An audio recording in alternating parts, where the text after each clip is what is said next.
नमस्कार, मैं दीपक शर्मा और मेरे YouTube मंच पर आपका स्वागत है। दोस्तों, सबसे पहले तो आपसे माफ़ी चाहूँगा कि 2 दिन मैं वीडियो अपलोड नहीं कर पाया और उसकी वजह ये थी कि तबीयत थोड़ी ख़राब थी, नासाज थी और अब थोड़ी बेहतर है, इसलिए आपके सामने हाजिर हूँ। दोस्तों, अगर किन्हीं 2 लोगों के बीच 2 बार तलाक हो सकता है तो तीसरी बार तलाक होने की गुंजाइश रह सकती है। और अगर आप नीतीश कुमार और नरेंद्र मोदी के रिश्ते देखेंगे पिछले कुछ सालों से, कुछ बरसों से, तो ये रिश्ते कुछ ऐसे ही हैं। कभी हाथ छुड़ा लिया, कभी हाथ पकड़ लिया, कभी नीतीश कुमार ने मोदी को छोड़ दिया और कभी स्वीकार कर लिया, अपना लिया। और ये जो रिश्ते हैं, इनमें तलखी और नरमी साथ साथ चलती है। अब खबर यह है कि आजकल नीतीश कुमार अंदर ही अंदर, भीतर ही भीतर मोदी जी से नाराज़ है और शायद इसीलिए वो नायडू बाबू के कार्यक्रम में नहीं गए। चार्टर्ड जहाज़ खड़ा रहा, मोदी जी के मैसेंजर पटना पहुंचे थे चार्टर्ड जहाज़ लेके, नीतीश कुमार नहीं गए, घर से बाहर ही नहीं निकले। ऐसे और भी कई कार्यक्रम हैं जहां पर उन्होंने जाना पसंद नहीं किया। मिसाल के तौर पर उड़ीसा में जब बीजेपी की पहली बार सरकार शपथ ले रही थी, उसमें one of the VIP invitees Nitish Kumar थे। लेकिन नीतीश तो नीतीश हैं।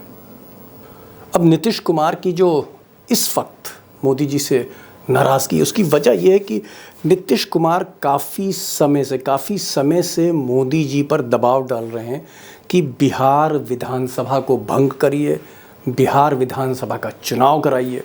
मोदी जी ने हामी तो भरी है, मोदी जी ने हाँ तो कहा है और शायद इसीलिए नीतीश कुमार इंडिया अलायंस को छोड़कर एनडीए में आए थे कि बिहार विधानसभा को भंग किया जाए। कोशिश तो नीतीश कुमार की ये थी कि लोकसभा के साथ ही विधानसभा कर दिया जाए, लेकिन मोदी जी ने उस वक्त टाल मटोल किया कि आगे कर देंगे। अभी भी मोदी जी कहीं ना कहीं टरका रहे हैं। अब लोग ऐसा कह रहे हैं कि नीतीश कुमार बहुत कुछ बंद कमरे में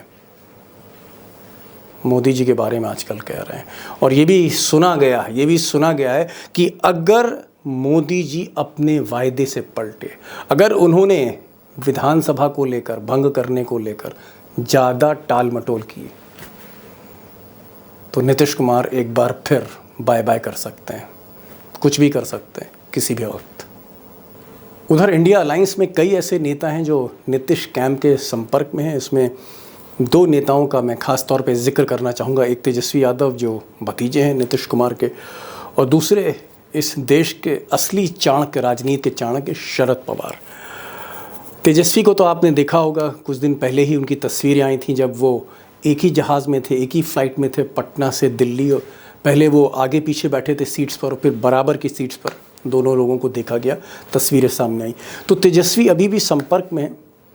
शरद पवार का यहाँ ये कहना है कि जल्दबाजी नहीं करनी चाहिए। सरकार अभी नई बनी है, अभी मोदी जी ने शपथ ली है, मंत्रिमंडल बनाया है, अब लोकसभा का सत्र शुरू होगा, स्पीकर का चयन होगा, थोड़ा सा आगे चलने दीजिए, शरद पवार का कहना है। उनका ये कहना है कि मौके की तलाश करनी चाहिए। जिस दिन नीतीश कुमार मोदी का साथ छोड़ना चाहेंगे, उसी दिन इंडिया अलायंस में उनका स्वागत होगा।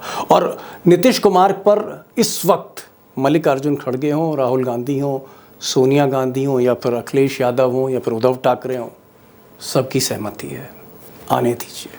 और नीतीश कुमार को इस पर कोई आपत्ति नहीं है। आप कह सकते हैं उनके दोनों हाथों में लड्डू हैं।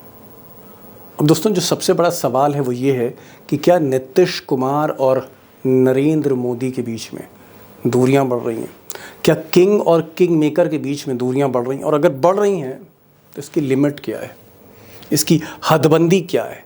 ये कहां तक जाके ये दूरियां बिखर सकती हैं, टकराव हो सकता है, कब हो सकता है? मुझे लगता है ये आज की तारीख में बहुत बड़ी खबर है हिंदुस्तान की सियासत को लेकर। और पटना में जो कुछ हो रहा है, वहाँ से जो खबरें आ रही हैं, वो मोदी जी और अमित शाह के लिए अच्छी नहीं है। Big question. और आज 3 खास मेहमान हमारे साथ। उमाकांत लखेड़ा हैं, राजनीति पर ज़बरदस्त पकड़ रखते हैं। हमारे साथ अशोक वानखेड़े टाइगर हैं और बिहार के उभरते हस्ताक्षर पत्रकारिता के अभिषेक कुमार हैं। चलते हैं तीनों के पास। अभिषेक, पहला सवाल आपसे है। नीतीश कुमार के लिए चार्टर जहाज पटना में खड़ा रहा, लेकिन उसके बावजूद वो नायडू बाबू के शपथ समारोह में नहीं गए।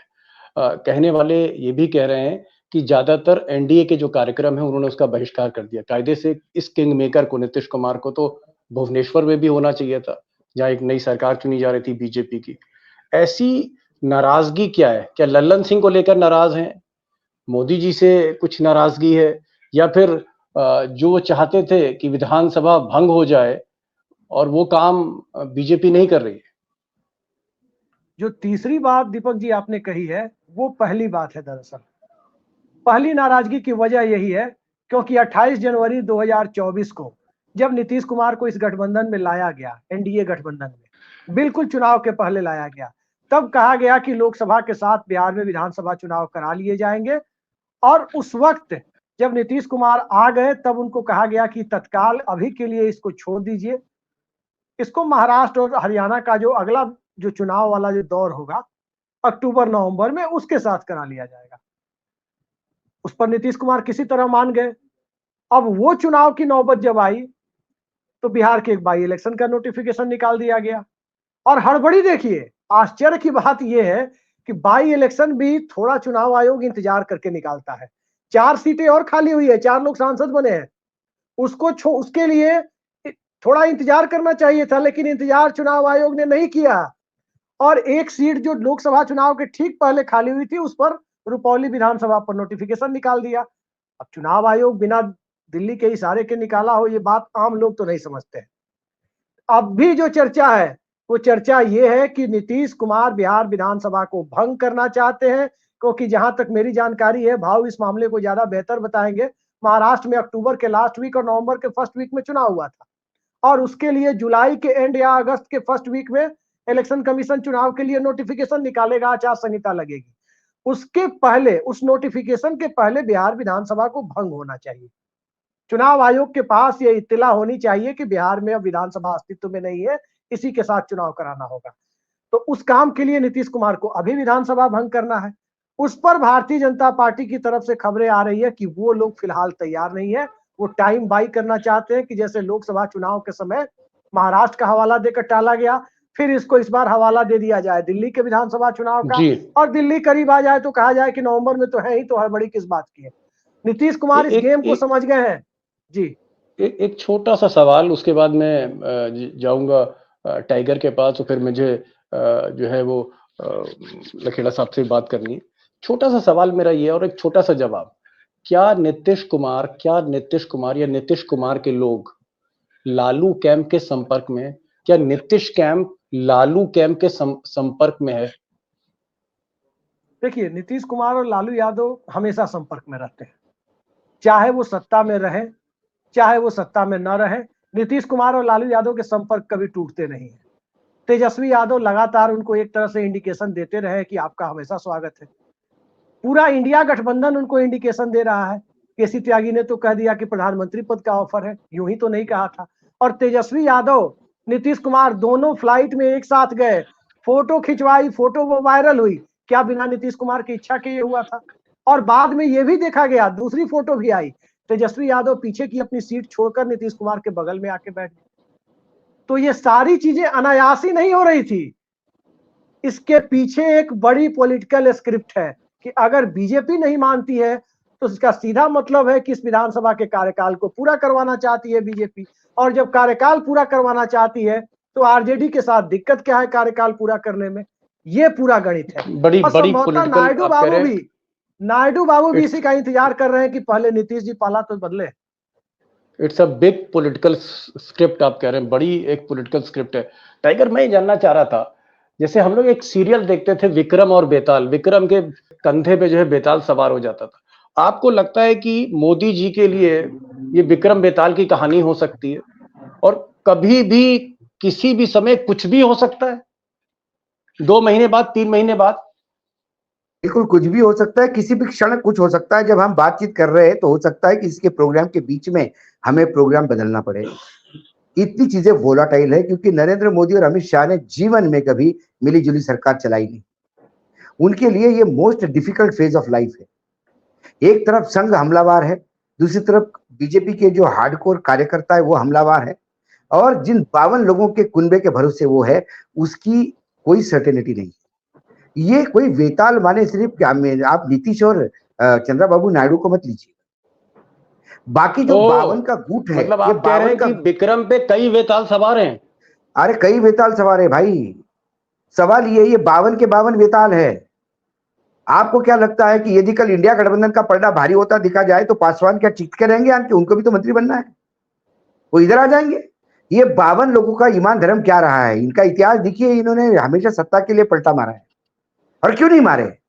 जब भारतीय जनता पार्टी अपने पूरे चाल चरित्र चेहरा छोड़ सकती है सत्ता में रहने के लिए, राजकीय व्यभिचार और भ्रष्टाचार को साथ दे सकती है, तो फिर जी बाकी लोगों ने क्या, मतलब सिर्फ सत्ता में रहना है बीजेपी लिखवा के लाई क्या? बाकी लोग भी लाए हैं।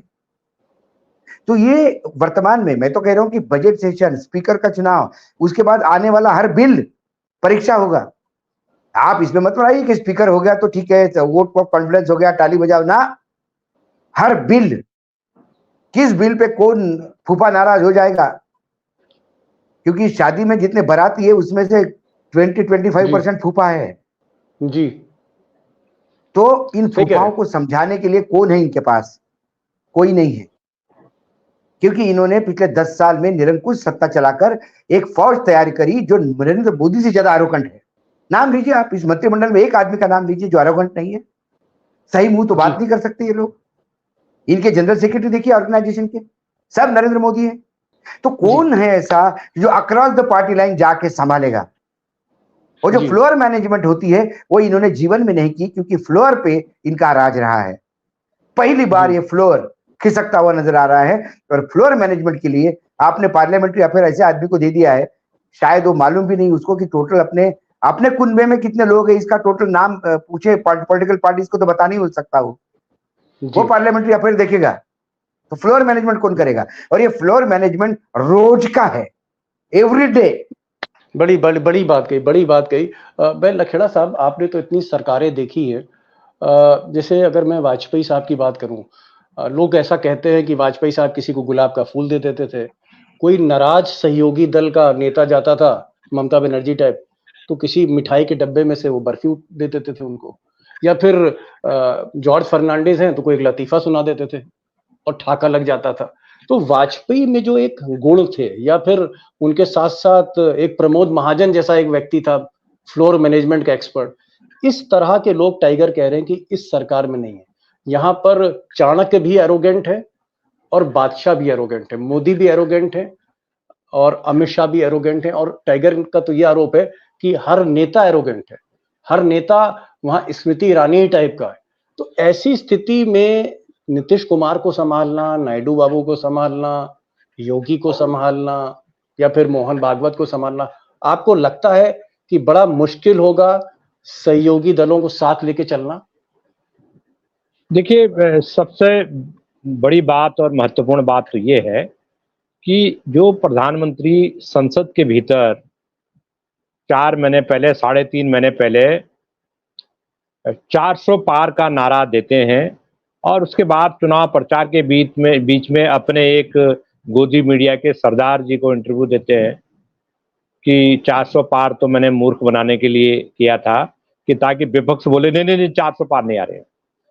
उनकी एरोगेंसी देखिए कि 240 इतनी बुरी तरह, 160 जो प्रोजेक्टेड था कि वो किसी तरह 400 पार की जगह 293-90 पे खत्म फिनिश हो गए, और अपने तो 240 हो गए। जो कह रहे थे कि 303 पिछली बार के थे, 60 उससे कम हो गए।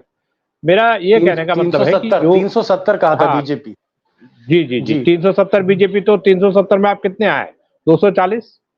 तो सवाल यह है कि आपको जरा सा भी इतना नहीं है कि आप शर्म से अपना माथा झुकाएं और बोले कि जिन लोगों ने हमको वोट नहीं दिया, हम चर्चा करेंगे कैसे हम हारे, कैसे हमें जनता ने अस्वीकार किया, जनता ने रिजेक्ट कर दिया पूरी तरह।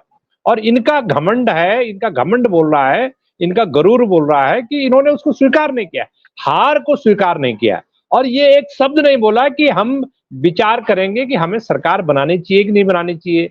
हम उन गलतियों, हमने कुछ गलतियां की, उन गलतियों की वजह से जनता ने हमें रिजेक्ट किया है, जनता ने हमें हराया। तो मैं ये मानता हूं जी। कि ये जो घमंड है, जो घमंड की आप बात करें, ये तो इनसे कल्पना ही नहीं की जा सकती। जो आपने चर्चा की है ना कि अटल जी पुचकारते थे, अटल जी उनको बहलाते थे, अटल जी एक प्यार से बात करते थे, एक कोऑर्डिनेशन था, एक फ्लोर मैनेजमेंट होती थी, संसद के भीतर होती थी, संसद के बाहर होती थी। मैं तो ये कहता हूं कि संसद का जो मैंने चक्र देखा है 1988 से, तो जो और ये मिली-जुली सरकार है, साझा सरकार है, इस साझा सरकार में तो ये हालत होने वाली है कि हर दिन नहीं है, हर घंटे लंच के पहले 11 बजे से पहले कितने लोग आए, 11 बजे जो हाजिरी होती है पार्लियामेंट में, तो 11 बजे कितने लोग आ गए और 12 बजे कितनी बकरियां भाग गई और लंच के बाद पूरा सदन गायब है। अच्छा, अब आप फोन करके किसको बुलाएंगे? वो तो जो बाकी लोग हैं आपके पार्टी के तो 240 हैं, वो आपके गुलाम है नहीं। अगर आपने किसी बिल पर या किसी चर्चा पर या किसी 184 पे वोटिंग कराने की नौबत आ गई, तो आप डंडा लेके तो नहीं दौड़ेंगे किसी के पीछे, तो 200 आप तो उसी में हार जाएंगे, चर्चा में ही हार जाएंगे, डिस्कशन जी। में ही आप डिफीट हो जाएंगे, बाकी बिलों की तो बात दूर है। जी, तो जी। ये गरूर जो जो सातवें आसमान पे है, इसका खामियाजा भुगतना पड़ेगा इनको, ऐसा मैं जी। मानता हूं। जी, गुरूर का खामियाजा भुगतना पड़ेगा। अभिषेक, मैं एक स्ट्रेट क्वेश्चन कर रहा हूँ। अगर मान लीजिए कि नीतीश कुमार जो है वो विधानसभा भंग करना चाहते हैं, बीजेपी आनाकाना करती रहती है कि भाई इसमें हम टाल मटोल चल रहा है। आपको लगता है कि ऐसी स्थिति में नीतीश कुमार एक दिन साथ छोड़कर, नाराज होकर दूसरा पाले में जा सकते हैं? अगर बीजेपी ने टाल मटोल करी या बीजेपी ने एक आप कह सकते हैं एक लूज रोप दी, या बीजेपी ने नीतीश कुमार को अंधेरे में रखा या टरकाते रही बीजेपी, क्या नीतीश कुमार की अगर मांग नहीं मानी गई तो वो पाला बदल सकते हैं? देखिए दीपक जी, पाला बदलने वाली बात तो अवश्यम भावी लगती है। इसलिए अवश्यम भावी लगती है क्योंकि बिहार की विधानसभा का जो गणित है उसमें एकदम साफ गणित है उसमें, कि कोई दो पार्टियां, तीन प्रमुख पार्टियां हैं, राजद, बीजेपी और जेडीयू, इसमें कोई दो पार्टियां एक साथ होंगी तो सरकार बनेगी। और नीतीश कुमार इसी को एक नए सिरे से परिभाषित करने के लिए चुनाव चाहते हैं। बीजेपी चुनाव के लिए तैयार नहीं होती है तो नीतीश कुमार के लिए तेजस्वी यादव के साथ सरकार चलाना, अपने सेकुलर क्रेडेंशियल को बनाए रखना, वो ज्यादा महत्वपूर्ण है। और उस पाले में जाने से वो हिल नहीं, ये अब साफ दिखाई दे रहा है। अब जब साफ उसकी दिखे। औपचारिक घोषणा हो जाए, जिस दिन उनको ये लग गया कि अब बीजेपी मुकर गई विधानसभा भंग करने से, उस दिन नीतीश कुमार 24 घंटे का वक्त भी नहीं लेंगे, भाजपा कोटे के मंत्री बर्खास्त किए जाएंगे, राजद कोटे के मंत्रियों को शपथ दिलाई जाएगी। जी, एक एक चीज और अभिषेक, मैं भी पटना में एक दो रिपोर्टर से बात कर रहा था। उनका कहना था कि साहब नीतीश कुमार बहुत चुप हैं, और जब वो मौन रख लेते हैं, मौन धारण कर लेते हैं, तो इसका मतलब कुछ बड़ा फैसला लेने जा रहे हैं। तो ये जो आजकल वो मौनी बाबा हो गए नीतीश कुमार, क्या कुछ बड़ा फैसला ले सकते हैं? उनके मन में क्या चल रहा है? कुछ आपको वहां से, कुछ उस खेमे से खबर मिल रही है? दीपक जी, आपने एक इंडिकेशन बताया, मैं आपको दो इंडिकेशन बताता हूँ। एक इंडिकेशन जो आपने बताया कि वो चुप होते हैं तो उसके बाद कोई बड़ा फैसला होता है, और दूसरा इंडिकेशन यह है कि जब वो कहते हैं कि अब हम कहीं नहीं जाएंगे, उसके बाद तय मानिए कि अगले कुछ दिनों में पाला बदली हो जाती है। ओहो।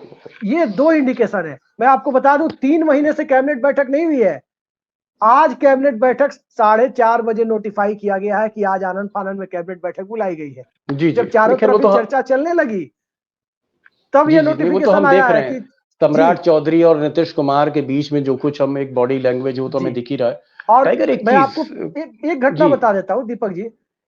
जब राजद के साथ संबंध विच्छेद हो रहा था दिसंबर जनवरी के महीने में, उस वक्त भी 1 महीने से ज्यादा, तकरीबन 40 दिनों तक कैबिनेट की बैठक नहीं हुई थी। जी। टाइगर, एक चीज पूछना चाहूंगा, जिस तरह से नीतीश अनप्रिडिक्टेबल है, बहुत से लोग कहते हैं कि नीतीश क्या करने जा रहे हैं वो उनको खुद नहीं पता रहता, इतने ज्यादा अनप्रिडिक्टेबल है। लल्लन सिंह उनको नहीं समझ पाते, उनके जो पुराने विधायक हैं, मंत्री हैं, साथी हैं, वो उनके मूव को नहीं समझ पाते। आपको लगता है कि ऐसे अनप्रिडिक्टेबल पॉलिटिशियन के साथ उस पर सवार होके मोदी ने एक बहुत बड़ा रिस्क ले लिया है, बिग रिस्क, दीपक भाई, मैं उनको अनप्रेडिक्टेबल नहीं मानता। आप उनको नहीं समझ पाते, ये हम लोगों की गलती है। हम कहीं कम पड़ रहे हैं जो उनको प्रेडिक्ट नहीं कर पा रहे। जब वो आरजेडी छोड़ रहे थे तो हमारे यहाँ पे 1 महीना पहले से अभिषेक ने कह दिया था कि वो छोड़ेंगे। अभिषेक ने वो प्रेडिक्शन किया था। सवाल वो है कि नीतीश कुमार अपनी राजनीति करेंगे कि बीजेपी के लिए राजनीति करेंगे। आप देखिए नीतीश कुमार कितने सालों से मुख्यमंत्री बने हैं और उनका यूएसपी क्या है, क्योंकि बीजेपी पूरा बिहार 3 पार्टियों में बटा हुआ है, तो 2 पार्टी को सत्ता में रहना होता है। 2 पार्टी में एक कॉमन फैक्टर है, जनता दल यूनाइटेड।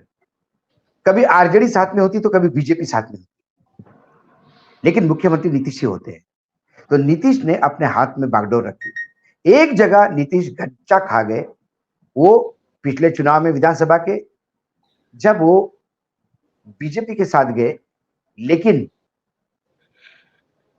पासवान का कार्ड बीजेपी ने चलाया, वो पीठ में छुरा घोंपा नीतीश के, और नीतीश इसका बदला लेना चाहता है। नीतीश उससे कॉन्शियस हो गए। तो नीतीश जो भी लेते हैं सोच समझ के लेते हैं। नीतीश को पता है कि उनके पार्टी में बहुत सारे बीजेपी के स्लीपर सेल हैं, वो उनसे भी आगाह रहते हैं, और कई बार तो हमको लगता है कि वो बिल्कुल समझ क्या कर रहे हैं किसी को नहीं समझ में आता। लोगों को लगता है कि कोई प्रॉब्लम है क्या, ये एड़ा बन के पेड़ा खाने की बात है, और वो पेड़ा खा ही रहे हैं। बताइए मुझे, आरजेडी उनसे ज्यादा सीटें, बीजेपी उनसे ज्यादा सीटें, लेकिन मुख्यमंत्री पद किसके पास? ये अनप्रेडिक्टेबल नहीं है। He is very much predictable that he want to be the chief minister and he want to continue to the chief minister at any cost. The cost who pays, इसकी कीमत कौन अदा करेगा? कभी आरजेडी करती, कभी बीजेपी करती है। इस बार बीजेपी डबल कीमत अदा करेगी, केंद्र में भी करेगी और राज्य में भी करेगी। तो नीतीश कुमार को हैंडल करने के लिए एक ही रास्ता है, नीतीश बाबू जो बोले वो करो जी। तो नीतीश आपके साथ है, और लगातार आप नीतीश को अवॉइड कर रहे हैं।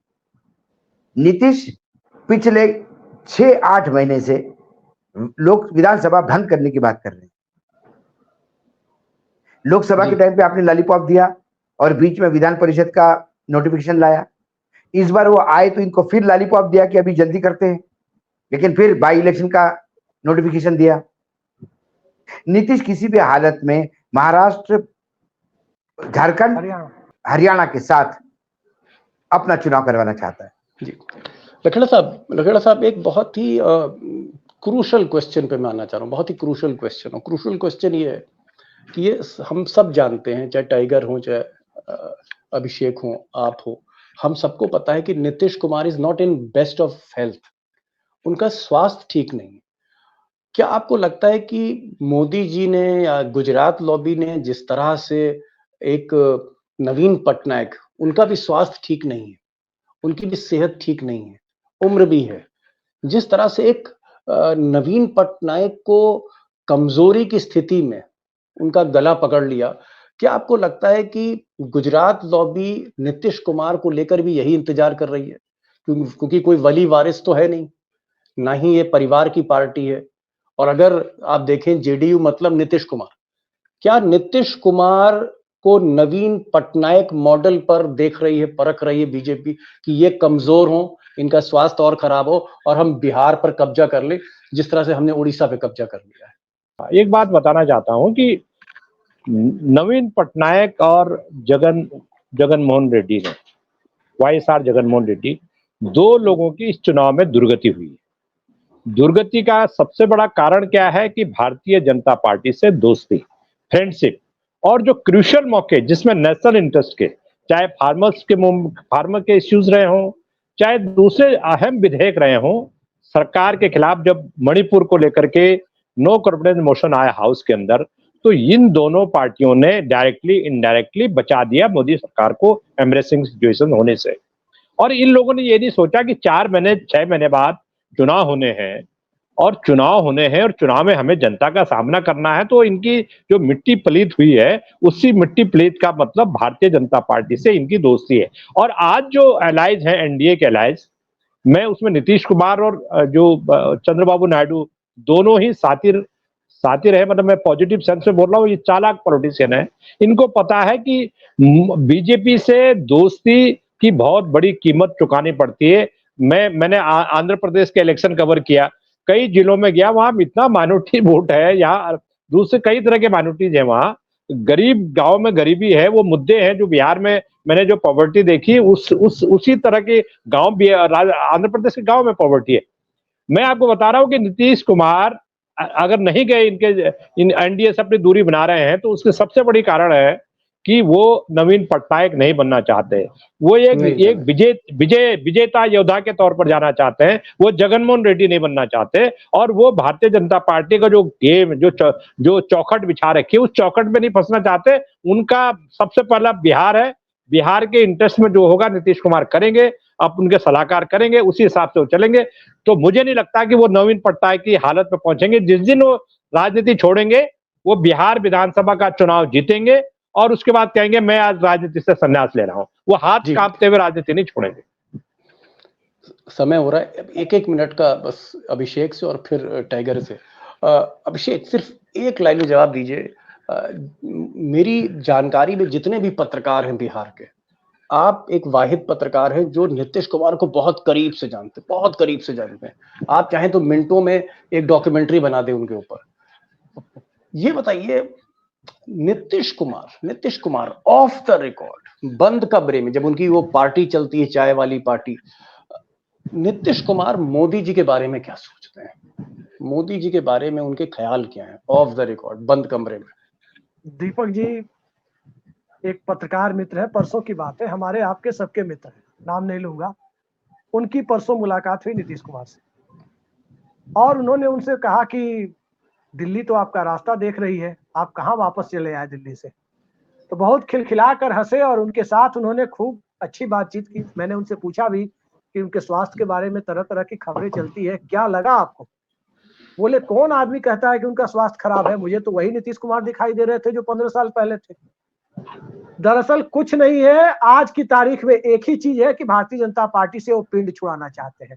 और पिंड छुड़ाने के लिए उनको ये लगता है कि विधानसभा में अगर नंबर अच्छा होगा तो पिंड छुड़ाने पर भी दूसरा पक्ष उनको दबाव में नहीं ले पाएगा। लेकिन भारतीय जनता पार्टी ने अगर मजबूर किया तो उनके पास दूसरा कोई चारा नहीं है। ये बात जदयू के अंदरूनी सूत्रों से और मुख्यमंत्री के विश्वस्त सूत्रों से भी आ रही है, ब्यूरोक्रेसी से भी आ रही है कि अगर भारतीय जनता पार्टी ने विधानसभा भंग करने पर अपनी सहमति नहीं दी तो उनके लिए दूसरा दरवाजा तो दिल्ली, पटना, इंडिया अलायंस की तरफ से खुला हुआ है, अकेले आरजेडी की तरफ से नहीं खुला हुआ है। शरद पवार बात कर रहे हैं, दूसरे की बात छोड़ दीजिए। जब नेगोशिएशन की टेबल पर शरद पवार की बात आपने करी तो मैं एक टाइगर से पूछ लूं।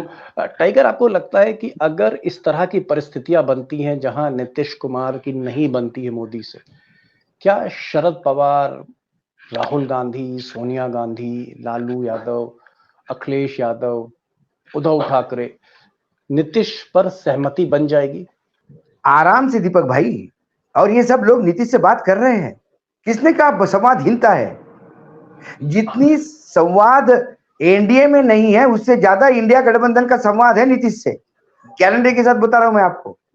दूसरी बात, आपने कहा कि क्या ये नवीन पटनायक होंगे? क्या नहीं होंगे, उसका कारण है, नवीन पटनायक को निपटाने के लिए उनका एक स्लीपर सेल वहां था जिसका नाम पांड्यान था। पांड्यान ने निपटा दिया। यहाँ पे स्लीपर सेल का उपयोग सही समय पे, सही जगह पे नीतीश करते आए हैं। संजय झा चार्टर लेके आए थे शपथ विधि के लिए ले जाने के लिए। संजय झा को डांट के भगा दिया उन्होंने। पांड्यान को डांटने का कोई रिकॉर्ड नहीं है, तो नवीन बाबू की यह हालत हो गई। ये जानते कि किस स्लीपर सेल का कहां उपयोग करना। ये जो बोलने के लिए बोलना नहीं चाहिए, लेकिन जो उमाकांत जी ने जो शब्द यूज किया, शातिर और चलाक, वही एक शातिर और शातिर, चलाक से भी ऊपर शातिर पॉलिटिशियन जिसको कहे, वो नीतीश है। और वो इनको बेच खाएंगे 10 बार।